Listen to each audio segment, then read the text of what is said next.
Robert, I do want to help you. I do want to let you know that this is going to be a pretty extensive fix here.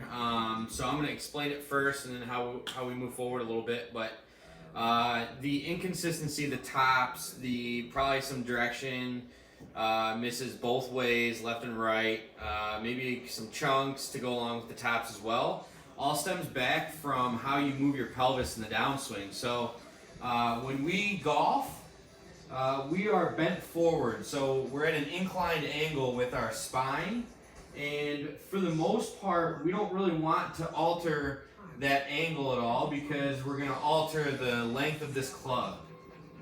When you swing back, you do an okay job getting back to the top position, but the biggest issue for you is we don't maintain that inclination to the ground. You do what's called early extend into the downswing. So we want, when we swing down around impact and after impact, we want your spine to extend, your pelvis to extend, all that, but you do it a little bit too early. So what that looks like when you swing back, you get to an okay position at the top, you're going to start swinging down and you're going to watch your pelvis move in toward the ball, which is requiring you to release some of these forces on the club that you're trying to control.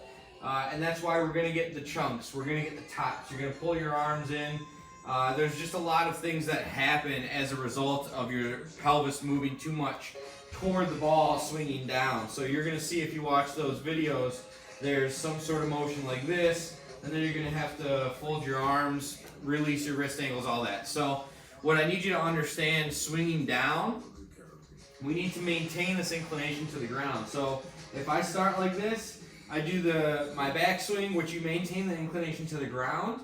We need to get you to feel like your left pelvis is going directly back behind your left heel. So you'll see that when you do that, you're going to start swinging down, your pelvis is going to go behind your left heel. Now we're maintaining that inclination to the ground. Now it's a matter of rotating and tilting to the right, and that's going to allow you to keep those better forces on the club. So if I start to move my pelvis in too much towards the target, I'm going to have to try to control a lot of things or manipulate a lot of things with my arms and my wrists. You're going to see that, arms fold. If I keep my pelvis back, or if I keep my pelvis kind of behind my chest, if I do that, I'm going to have all this room to keep these forces on the club that are going to allow me to control where I hit the ground. So in your downswing, you need to feel like your pelvis is going to be moving back behind your heels, more so than towards your toes or toward the ball. So pelvis moves back, and then from there it's just rotating, tilting, and then you can finally extend after you make contact. But changing some of the inclination to the ground with you is going to be super important.